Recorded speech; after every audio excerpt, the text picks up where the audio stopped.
You and a friend are looking for a place to live.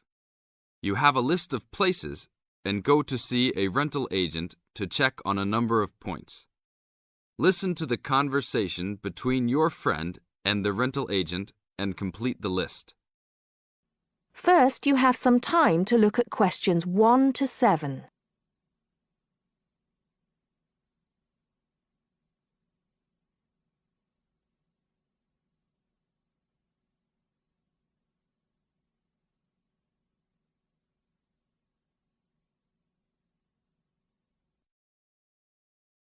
Listen carefully and answer questions 1 to 6.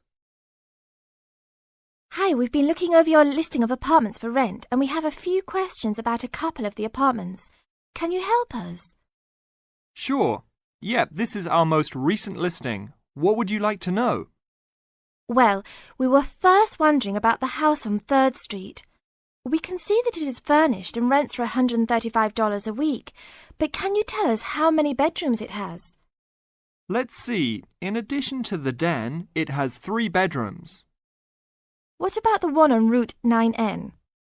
It looks like it's big with a library and a deck, but it doesn't say how much it costs or anything else about it. Oh yes, Mrs. Gaylor's apartment. That one is actually only a 10-month rental and it is going for $156 per week.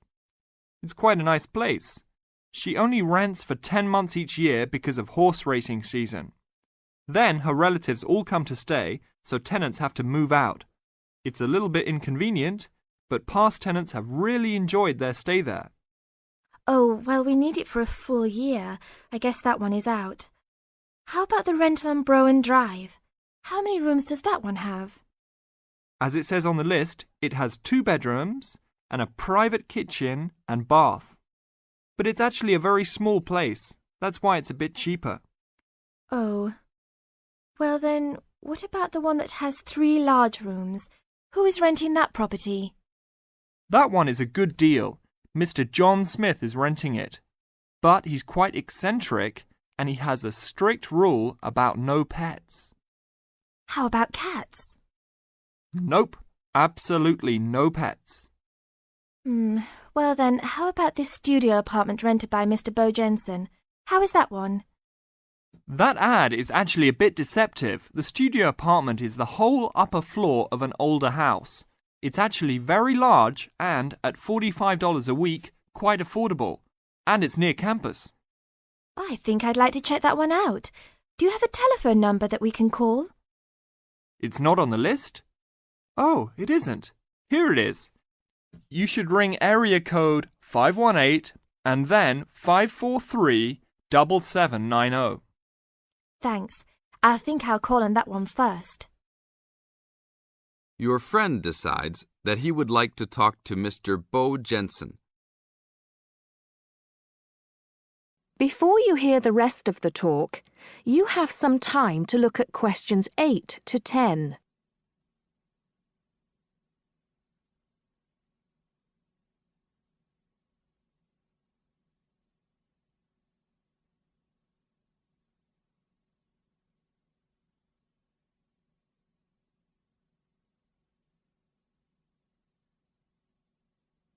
Now listen and answer questions 8 to 10. Hello? 1512, Route 9. Yes, is this Mr. Jensen? Yes, it is. Can I help you? Yeah, we're studying here at university and we came across the rental information for the studio apartment that you are renting. Is it still available? Yes, of course. I actually just placed the ad and you're the first person to call. Is there anything you'd like to know about it? Yes, actually there is. As students, we are on the internet a lot, and we heard that some homes in the area have high-speed connections. What type of connection do you have there now? Oh, that's an interesting first question. But I guess I have heard that too. But we just have a phone line here. Nothing fancy. I think you can have a cable line installed, but it's just a phone line for now. Okay, well maybe we can do that. What type of heating does the apartment have? Now there's a more traditional question. We have oil heat here. It's an older house. That tends to be a little more expensive during the winter, right? Yeah, but there's nothing to do about it. It would cost too much for me to put in a gas heater. What else would you like to know about the apartment? Well, we heard it was quite big. Is it furnished? Actually, yes. I should have put that in the ad. It has an old couch and a couple chairs, a dining table, refrigerator, stove, and even a dishwasher. Does it have any beds? Yep, it has 2. That sounds great. When is the apartment available? You can have it tomorrow night if you want. I just have to clean up a couple things before you get here. Do you want to come over and see it first? No, it sounds fine to us. I actually know the street too, so I know the area. We'll take it. That is the end of part 1. You now have half a minute to check your answers.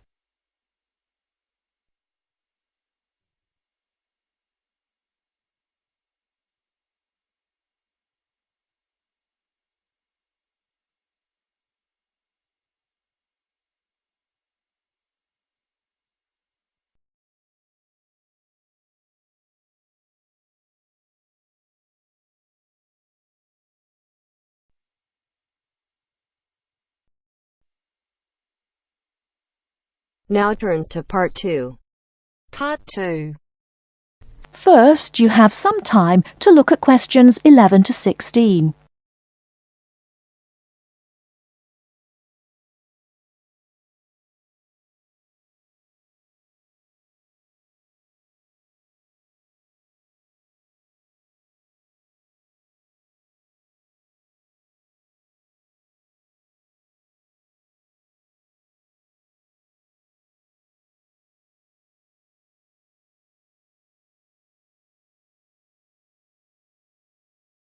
Now, listen carefully and answer questions 11 to 16. Hello, welcome to the university. Let me introduce myself. My name's Helen Brown. I'm the International Office Administrator and I'm responsible for looking after students here on scholarships, in particular Chevening scholars. Perhaps you could introduce yourselves to me. Hi, I'm Ansgar from Grasse in southern Austria. And my name is Magali. I'm from a town near Montpellier, France. It's a pleasure to meet you. Pleased to meet you too. Nice to meet you. So, let's get started. I'm going to tell you about the schedule for today. Today is your orientation day at the university, and it's going to begin in half an hour at 10 o'clock with a speech from the Vice-Chancellor welcoming you to the university. That's very nice. Where is it? It's in the main hall on floor 3. Okay, but how do we get there? From here, the International Office, go down the corridor, past the lecture theatre and student common room. Then you'll be at the main entrance and you'll see the lift to your left. Take the lift to floor 3 and the main hall entrance is after the buffet. Okay, floor 3 after the buffet. I can always find my way to food. So we'll be able to find the main hall, no problem.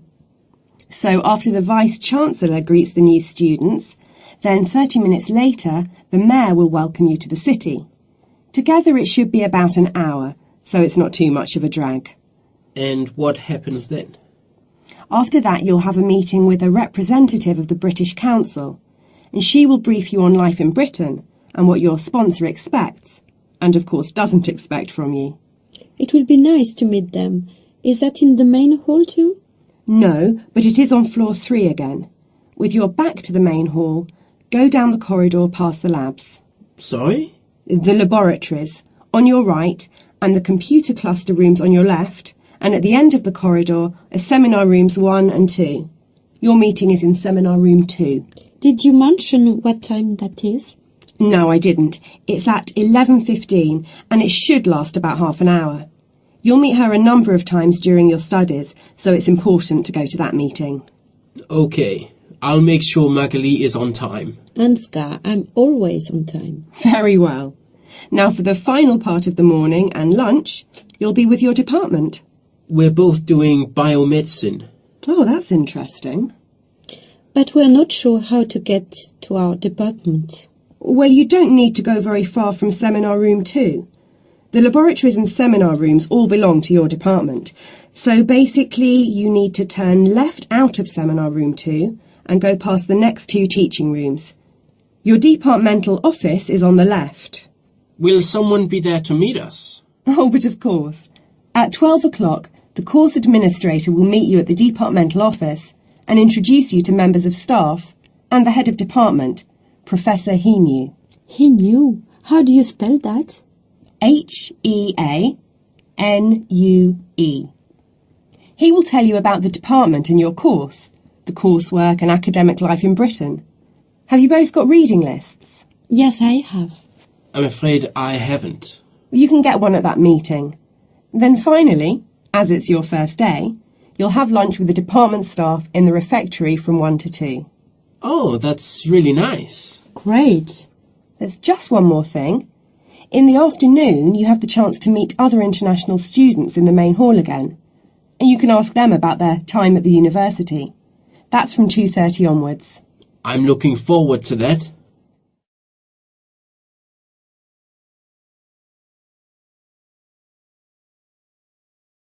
Before you hear the rest of the talk, you have some time to look at questions 17 to 20.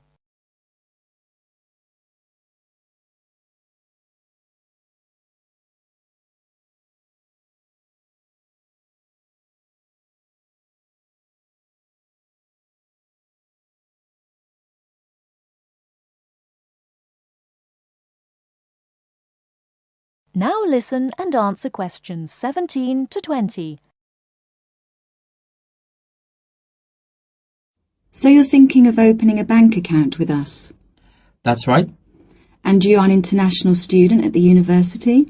Yes, I am. And how did you hear about us? From Student Services. They gave me a list of banks near the university, and I chose this one because you have a branch near campus and a student advisor at the bank. Yes, I'm part of the student advice team. There are 3 of us here. Right, now I'll go over the services we offer to international students, and then we can go through a few details before we set up your account. Okay. We can offer you a current or cheque account and a savings account. Do you pay interest on the current account? We do, but not very much, about 1.5%. You get a much better interest rate on the savings account, around 4%. We also give you a free overdraft facility. I'm sorry? If you run out of money, we allow you to spend more money than you have in your account. That's the overdraft. But you can only take out up to £100. If you need more than £100, then you must tell us before you take any more money out. I see. Now, once your current account is open, then you can set up direct debits for any regular payments you need to make. Could you tell me how that works? Well, for instance, let's take your mobile phone. You have to pay a certain amount every month for it. Yes. So you can tell us to pay that amount each month and we'll do it automatically for you. I see. As soon as your account is open, we will send you a debit card, which you must sign immediately and keep in a safe place. Then a day or 2 later we'll send you a personal identification number. A PIN number? Yes, and you must keep the number secret. You can change it if you like when you use it for the first time, but if you change it you must remember the number. If you forget or lose the number, then we have to send you out a new card and a number for security reasons. Okay. The next thing you could do is open a savings account. If you know you have to save a certain amount of money to pay your accommodation or course fees, we can open a savings account for you to put aside some money each week or month. How can I do that? You can manage your accounts in one of 4 ways. You can come into the bank here on the university campus and tell us what you would like to do, or you can call us on 08457 004 004 and instruct us what to do over the phone. That's 24 hours a day, 7 days a week. Alternatively, you can manage your account over the internet. I see. You have to go online and register at our website at www.hsbc.co.uk/online-banking before you can use the service. Finally, if you have a digital TV, you can use TV banking by pressing interactive on your digital TV remote control. Oh, really? I don't have a digital TV, unfortunately, but I can do the first three things. Now, do you have any insurance? What's that?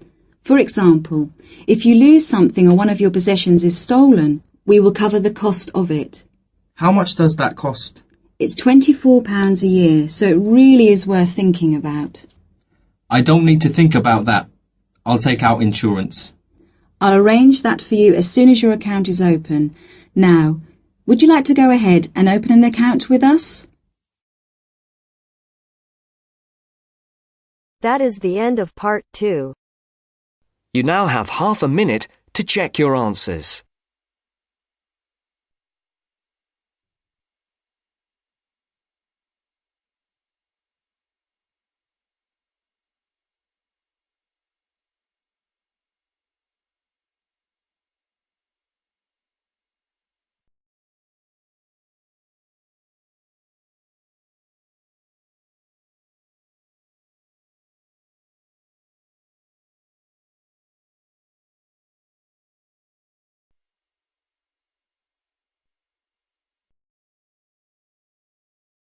Now turns to part 3.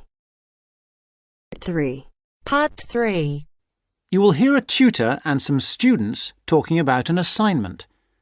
Listen carefully and answer questions 21 to 26.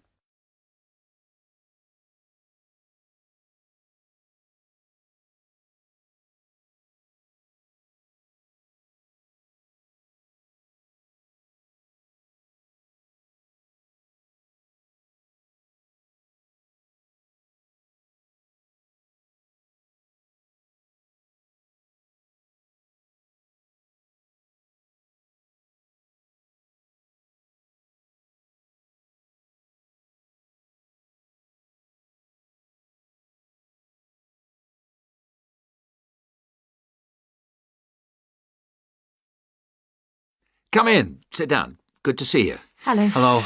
Now, this assignment. The best thing we can do, I think, is to think how we can approach it.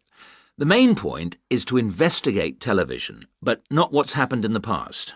I was thinking that it would be necessary to go over the new media first and then... Yes, that's a way to make a start, but you need to do that quite briefly. But it's quite a complex topic. Yeah, I agree, but the emphasis must be on the future development of television as a cultural phenomenon. Yes. I've been reading the talk by Ashley Highfield. All right, and what do you take from that? What are the things that are competing with television? Well, to start with, there is the games console. Then there is the personal computer and the internet. Then again, the mobile phone with its capability of games and puzzles. And, of course, internet access. Lastly, there is the iPod, with the possibility of listening to music wherever you go. Good. You've understood that. Now, which of these presents the greatest competition for television?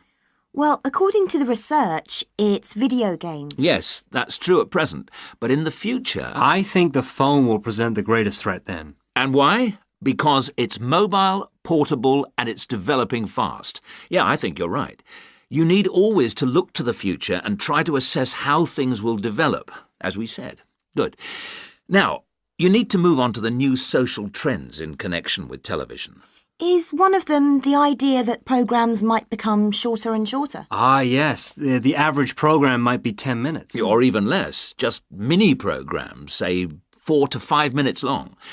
Now, do you think you can get access to all the materials you need? The problem at the moment is the library. Oh, yes. What's happening there? There's a tremendous amount of noise because of the new extension they are building.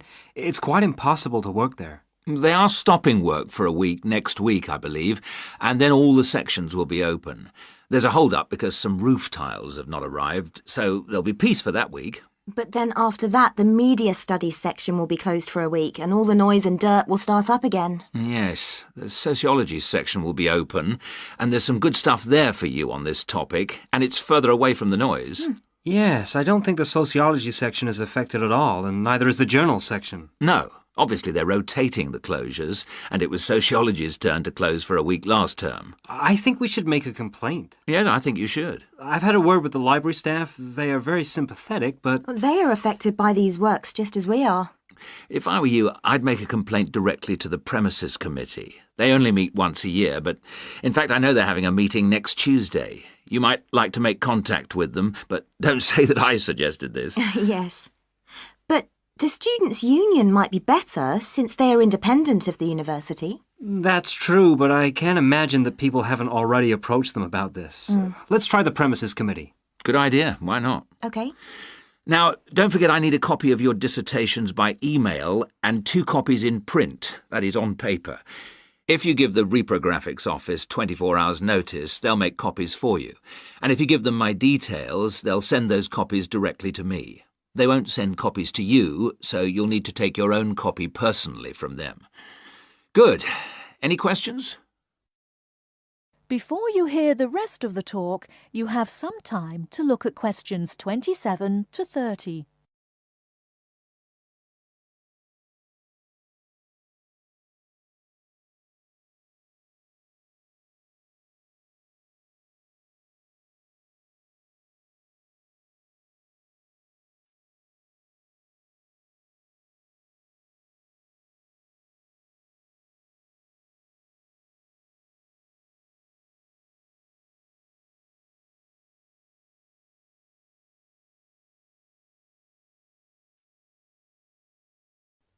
Now answer questions 27 to 30. One little thing was just that I wondered whether we should actually talk about that famous website. You know the one, YouTube. I was rather hoping you hadn't overlooked that. Good point. It's mostly homemade videos. I suppose you could say that each video is a television version of a podcast. Anything else? Yes, I've got a question, I'm afraid. I'm not completely clear about the exact meaning of culture, as we are using it in this subject. Well, Mrs. Jones is giving a lecture on culture and society in the University Theatre. It's on Wednesday at 10 a.m, and you can learn all about it there, I'm sure. Can you give us that again, please? Yes, that's Culture and Society. It's in the University Theatre. And let me just check the time. Yes, here it is. 10 a.m. on Wednesday. She'll be giving a very thorough discussion of the issues in defining what culture means. Right. That's good. The thing is, the reading list confused me a bit. One thing that occurred to me was that it might be broken down into subsections for future students. Yes, that's a fair point. I'll bear that in mind. Now, don't forget, you need to do the reading and finish the assignment by the 4th of July. Is that okay? Fine. Thank you very much.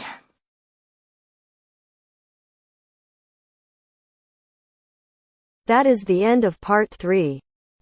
You now have half a minute to check your answers.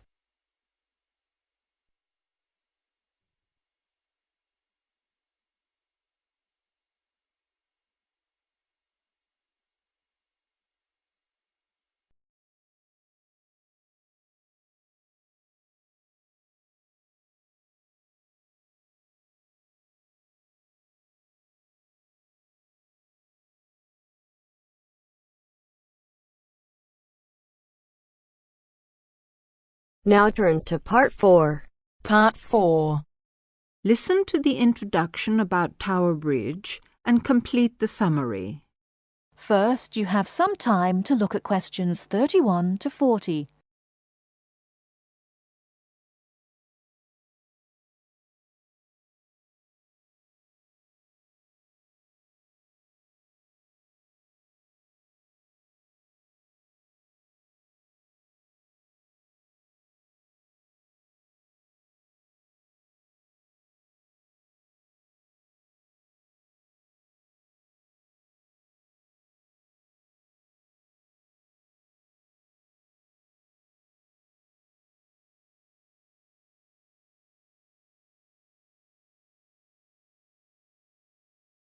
Now, listen carefully and answer questions 31 to 40. Tower Bridge is located in one of the most interesting parts of London. On either top of the tower, you can get a bird's-eye view of the wonderful scenery all round Tower Bridge. On its south side are many tall old buildings. On its north side stands the Tower of London itself. But Tower Bridge, the first bridge over the Thames, as you travel to London from the sea, is the most famous of them all. Although they look the same age, the tower is almost 1,000 years old, and Tower Bridge, which was built in the 1890s, is just over 100. Because of the tall ships up and down the Thames, it was proposed in 1850 that a bridge across the Thames near the tower was most necessary. However, the designers argued about the new bridge for about 30 years. They took so long because they had two big problems. One is that the new bridge must look like the old tower, and the other is that the bridge must not look like a modern bridge. They made it look like the old tower, so everyone was happy. Besides, the most surprising thing about Tower Bridge is that it opens in the middle, while big ships are going through to the Pool of London. If you're lucky enough to see the bridge with its two opening arms high in the air, you'll never forget it. The bridge took 8 years to build and cost £900,000, a lot of money in those days. But it was a wonderful success and became a famous tourist attraction in London on the day when the bridge was completed. 100 years ago, the Thames was once London's busiest traffic route, so that the bridge opened at least 12 times a day. Today, big ships don't go so far up the Thames. Tower Bridge opens perhaps only twice a week, but the same wonderful machinery is still in good condition. Green, yellow and red, the colourful wheels and engines look smart and new, not 100 years old. They still lift the two heavy opening arms, each 1,000 tons, leaving 70 metres for the ships to go through. And they still can open and close the bridge in 1.5 minutes. Things are changing greatly now at Tower Bridge. The horses that used to help with pulling have gone, and so have the tugs, for they're no longer necessary. The walkways from one tower to the other at the top of the bridge were closed years ago because so many people jumped off them into the Thames, which is said to open again soon. In addition, the beautiful wheels will be part of a special exhibition for the public to visit. There'll be a restaurant in one of the towers and a pub in the other. But whatever happens in its exciting future, Tower Bridge will always mean London. That is the end of part 4. You now have half a minute to check your answers.